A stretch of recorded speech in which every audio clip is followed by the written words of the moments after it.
This episode, along with hundreds of others from Calaroga Shark Media, is available without commercials. Just look for the banner on your Apple Podcast app to subscribe and try it free for a month. Calaroga Shark Media.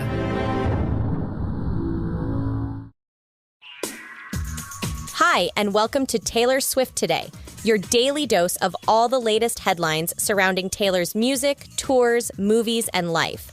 I'm your host, Annalise Idle, and boy, do we have some exciting stories for you today. Let's kick things off with the highly anticipated European leg of the Eras Tour. Anticipation hung in the air inside Paris's La Défense Arena on Thursday night as a clock counted down to Taylor Swift's first European date. This from Variety.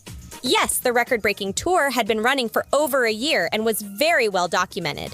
Swift even released a concert film of it in October that is now streaming on Disney+. But tonight was different.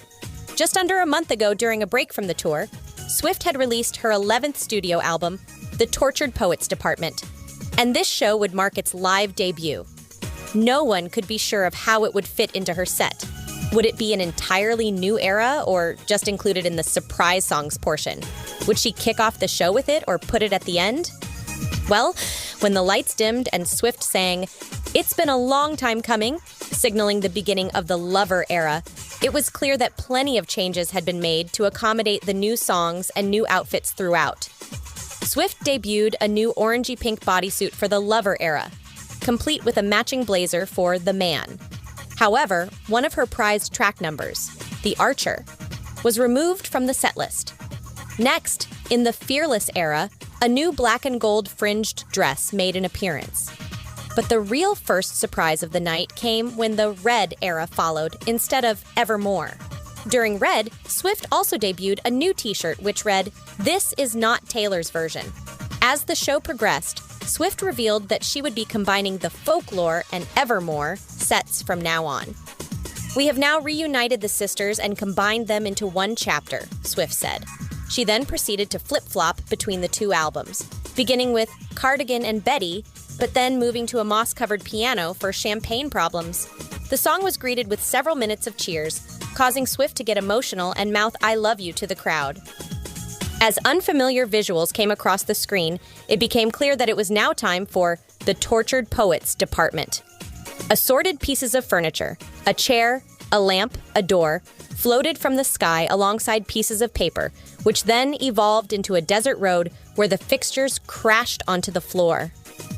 Swift then appeared in a white corset dress with cursive writing adorning its skirt and a chunky Vivienne Westwood choker.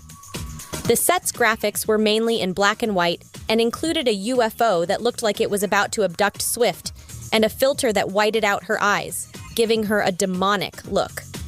All of the stylings for the Tortured Poets Department were vaguely old Hollywood, perhaps a reference to Clara Bow. But Swift really hammered that home with a minute-long skit in the middle of the set, in which two of her dancers fling her around like a doll while old-timey music plays.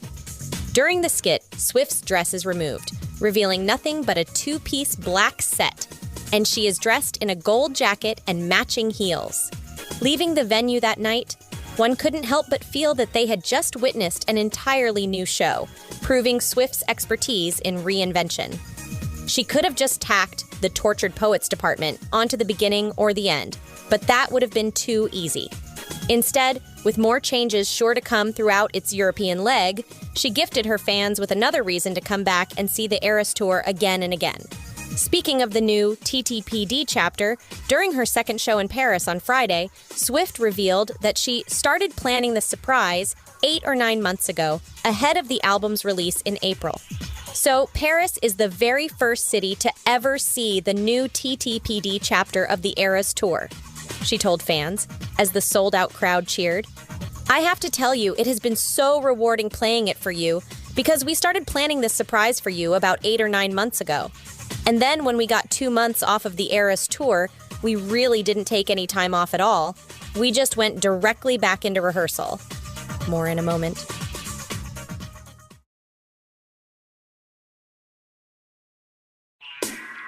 Speaking of new outfits, let's dive into the stunning high-end looks Swift showcased during the Paris show.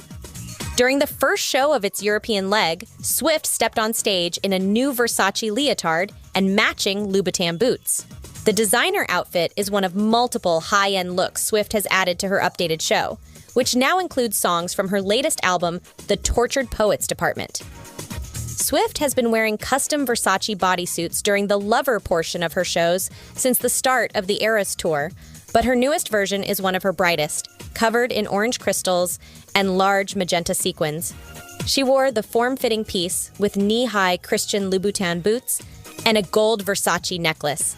And let's not forget about the glittering blazer she added for her performance of The Man, a new version of the Versace design featuring a double-breasted jacket covered in orange sparkles. For the Fearless era, Swift stepped on stage in a black bodysuit covered in silver, gold, and white fringe that made the piece look like a dress. She wore the metallic piece with sparkling Louboutin boots and her signature red lipstick. It's unclear who designed the newest suit, but fashion house Roberto Cavalli has created Swift's other fringe pieces for the Fearless set of the Eras tour. Alberta Ferretti has designed all of Swift's folklore dresses throughout the Eras tour, including the flowing white piece she's seen wearing in her 2023 concert film. The new version she wore in France on Thursday appears to be the same silhouette as the latter garment, but in a new yellow shade. It features a tiered skirt, flowing long sleeves, and delicate swirls of sparkles and microbeads. For the 1989 era, Swift swapped her usual fringed pieces for a bedazzled pink crop top, a blue ombre skirt, and ankle boots in both colors, all designed by Roberto Cavalli. The outfit seemingly referenced similar ones Swift wore on her 1989 tour in 2015. The fashion house is also responsible for this look, with creative director Fausto Puglisi adding a leopard head embellishment in the middle of its neckline. Cavalli was widely known as the Leopard King before he died in April. To match the moody aesthetic of her new album and reference her Fortnite music video, Swift donned a custom Vivienne Westwood gown. It featured a sleeveless, structured bodice, a high-low skirt, and lyrics from The Tortured Poets Department printed across it. Swift wore the dress with white ankle boots from Christian Louboutin. In true Midnight's fashion, Swift was bejeweled by the show's end. Zuhair Murad designed her latest Midnight's bodysuit, featuring a halter neckline, a diamond chest cutout, smaller slits at the waist, fringe across its hem, and an intricate beaded pattern across the garment. Swift wore the daring piece with knee-high boots, fishnet tights, and her now signature garter in a matching blue fabric. Speaking of the tour's success, ticket sale revenues are projected to hit around $1.4 billion, which would make the Eras the most profitable tour ever ahead of Sir Elton John's lengthy farewell tour, which spanned several years and brought in around $939 million. And it's not just fans who are loving Swift's work. Kings of Leon frontman Caleb Followill recently praised Swift for inspiring a new generation of musicians. He told the Sun newspaper, "Dixie started wearing Kings of Leon shirts around the house, but Taylor has made her see music differently. She's impressed how she can walk in with a guitar and write a song. A new generation are discovering what it's like to organically make music because of Taylor Swift." And there you have it, Swifties. That's all the Taylor tea we have for you today. Remember to follow us on your favorite podcast platform and leave us a rating and review if you enjoyed the show. I'm Annalise Idle, and I'll be back soon with more Taylor Swift Today. Until then, keep spreading that Taylor love. Portions of this podcast may have been made with the assistance of AI.